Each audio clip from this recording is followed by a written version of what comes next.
Hey guys, my name is Sucharita. This is Film Companion Reviews. You're watching not a movie review. And right now I am not going to be reviewing War for the Planet of the Apes. This here is a movie that has had about 1 billion extra long trailers, entire sequences from the movie shown officially on YouTube, and a viral video with the lead Andy Serkis reading Trump tweets on the Colbert Show. I know he was being Gollum, but promotion to war ki ho gayi na. Now, due to my extra long vacation, I had somehow stayed away from all these trailers, all of them, except Andy Serkis on Colbert, because celebs making fun of Trump is literally my favorite thing. But I have seen and really enjoyed Rise and Dawn, so I went in knowing this will be hella enjoyable. Understatement! War for the Planet of the Apes is straight up amazeballs. You know, like in the Bourne series, how in Ultimatum everything kind of comes together, this here is a series with each movie having somehow subsequently gotten better. It's been 2 years since we last saw Caesar. He has retreated into the woods with the apes. Koba, who was the bad ape Caesar had to kill in the last film, his followers have gone and joined a mysterious colonel played by a kick-ass Woody Harrelson and are now termed donkeys, literally kept on the human side for their brute force. The simian virus continues to spread, as does fear, and Colonel just wants to annihilate the entire ape species, something Caesar won't stand for. One of the things I loved about this film was, despite the premise being so outlandish, apes taking over the world, they've made it all look so real, so believable, post-apocalyptic Mad Max-ish even. Oh lord, remember when Rohit Shetty did this to Mad Max?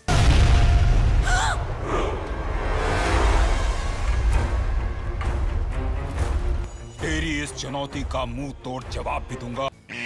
Back to things that make sense. You know, one thing about Dawn was that there were too many humans and not enough Caesar, which I think some focus group must have alerted Matt Reeves to. So isliye there's lots and lots of Caesar and his ilk. We really get to see the human side of apes and the animal instinct in Woody Harrelson and his men. Both these species are perfectly capable of coexisting, but one is hell-bent on wiping the other out of a desperate need for survival. Also, I really like the decision to not have all apes be able to talk, which makes this movie very silent in huge chunks, where the simians are seen communicating in sign language translated to English subtitle.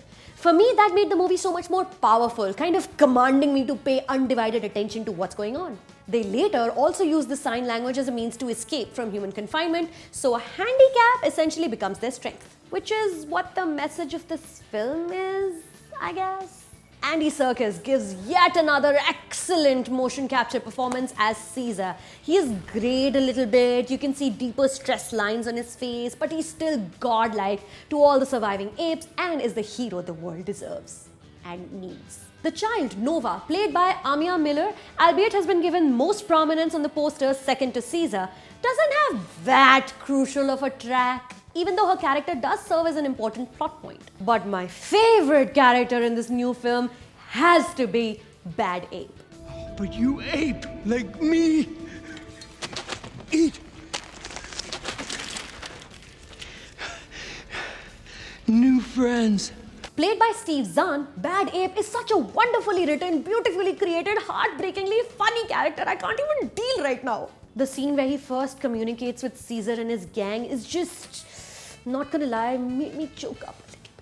Casting-wise, these movies have really done well. From James Franco and Tom Felton to Jason Clarke and Gary Oldman and now to Woody Harrelson. Not too shabby, huh? Interactions between Andy Serkis and Woody Harrelson are undoubtedly the best dialogues in the film, and along with state-of-the-art se better CGI and motion capture and Michael Giacchino's haunting music, War for the Planet of the Apes is a sensory delight. And by far, one of the best creature movies I've ever seen. Can you call this a creature movie though? Not really. Maybe. I don't know. So, on a scale of 1 to 10, War for the Planet of the Apes is 8 million years ago, we started evolving from apes or gorillas.